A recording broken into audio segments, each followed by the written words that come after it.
पलवल जिला पुलिस कप्तान श्री चंद्र मोहन आईपीएस ने कहा कि बेटियां हर घर की शान होती हैं। बेटियां शिक्षित होंगी तो पूरा समाज शिक्षित होगा। वो आज हरियाणा राज्य बाल कल्याण परिषद द्वारा बाल भवन पलवल में आयोजित किए गए बाल महोत्सव को बतौर मुख्य अतिथि संबोधित कर रहे थे। कार्यक्रम का शुभारंभ मां सरस्वती के चित्र पर दीप प्रज्वलित करके किया गया। मुख्य अतिथि श्री चंद्र मोहन का पगड़ी बांधकर और फूल मालाओं से जोरदार स्वागत किया गया।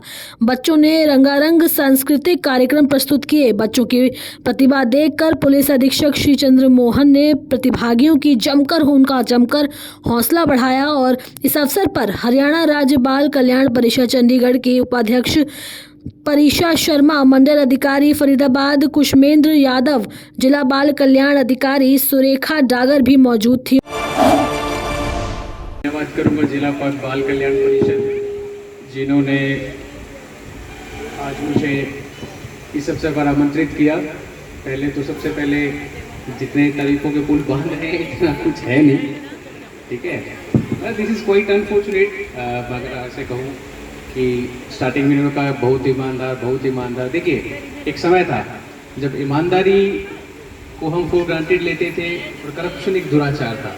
उन लोगों को हम सेग्रीगेट कर रहे थे। एक समाज के तौर पर आज हम उस स्टेज पर आ खड़े हुए हैं कि हमें किसी की ईमानदारी की प्रशंसा करनी पड़ रही है।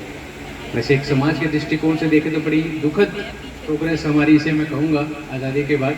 क्योंकि ईमानदारी तो वो चीज़ है जब हम बच्चा पहली कक्षा में जाता है उसके बाद उसको सिखाते हैं कि वो ईमानदार अपने प्रति रहे, समाज के प्रति। तो उसके दायित्व जब वो जवान होता है, समाज के अंदर नौकरी करने आता है, तब उसका आता है।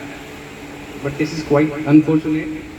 बट फिर भी आप सभी का बहुत बहुत धन्यवाद। और सबसे बड़ी लर्निंग अगर मैं कहूँगा आज, इससे अगर कोई हम सबको लेनी चाहिए जो हम 30 वर्ष की उम्र क्रॉस कर चुके हैं, कि जिस एनर्जी के साथ ये बच्चे परफॉर्म कर रहे थे, अगर महीने में हम एक दिन भी ऐसा कर लें तो हमें ना घुटनों की प्रॉब्लम है ना मोटापे की प्रॉब्लम है। टू बी वेरी फ्रैंक, जिस फ्री स्टेट ऑफ माइंड के साथ ये बच्चे परफॉर्म कर रहे थे तो वो बड़ा ही सुखद था। हर छोटी बिटिया के अंदर मुझे अपनी खुद की बेटी दिख रही थी। मेरी बेटी भी 8 ही महीने की है।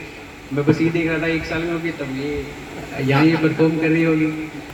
तो बीच में एक संदेश भी दिया इन्होंने कि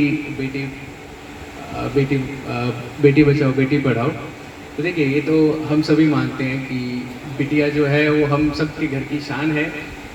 और इसमें बड़ा अच्छा इंसिडेंट मैं आप सभी से शेयर करूंगा। तो जब मेरी बिटिया हुई तो मेरे एक दोस्त ने मुझे कहा, कहता तुम्हें एक डिफरेंस बताता हूँ।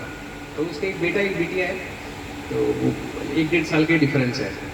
तो कहता आप ना बेटी को डेली चेरिश करोगे। मैं कैसा क्यों, मतलब जस्ट क्यूरियोसिटी से।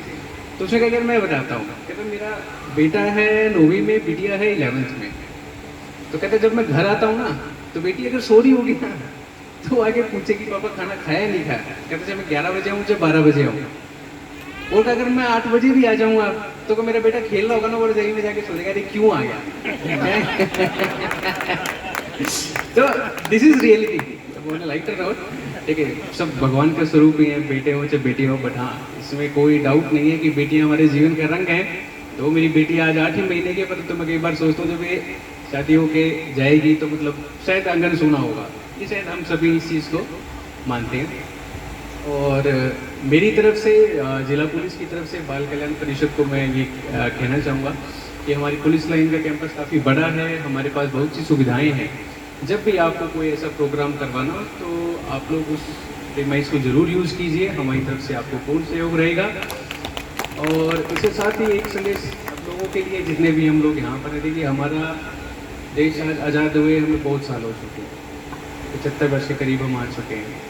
तो जब तक कोई भी छोटा बच्चा है वो अगर अशिक्षित रहता है या उसे किस चीज़ की नीड है, अगर हम उसे बतौर एक लोकतंत्र हम उसको प्रोवाइड नहीं करवा पाते, तो देखिए कहीं ना कहीं वो हमारी नाकामी है।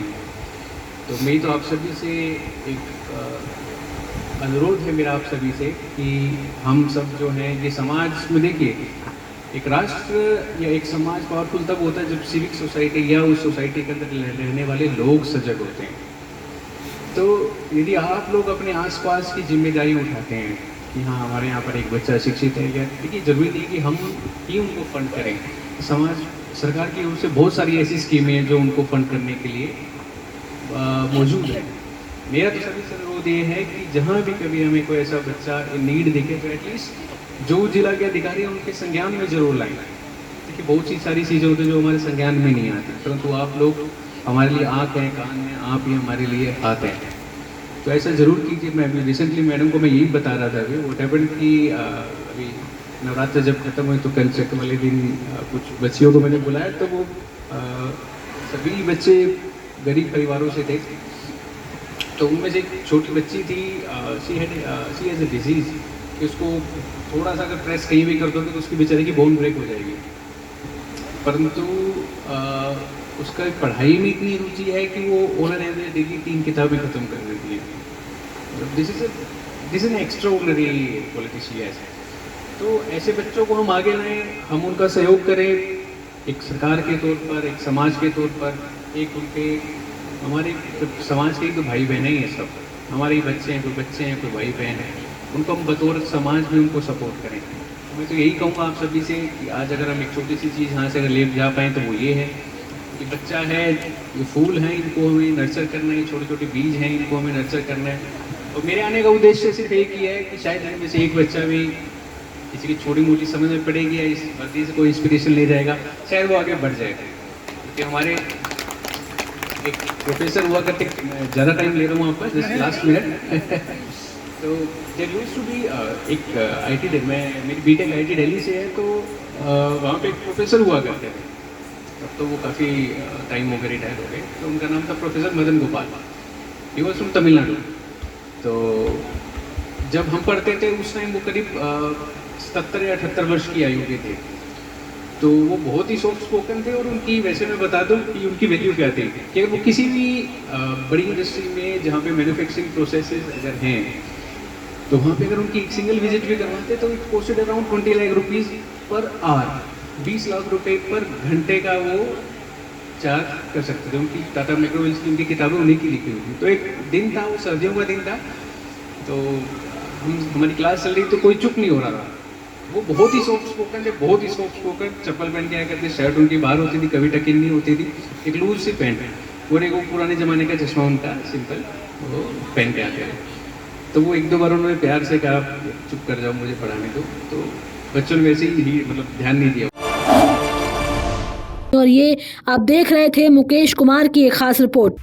ये वीडियो अगर आपको पसंद आई हो तो वीडियो को लाइक और शेयर जरूर करें। हमारे चैनल को सब्सक्राइब और फॉलो करना ना भूलें। आप देखते रहिए जनहितैषी नेशनल, ताकि देश और दुनिया की हर खबर से रह सके बाखबर।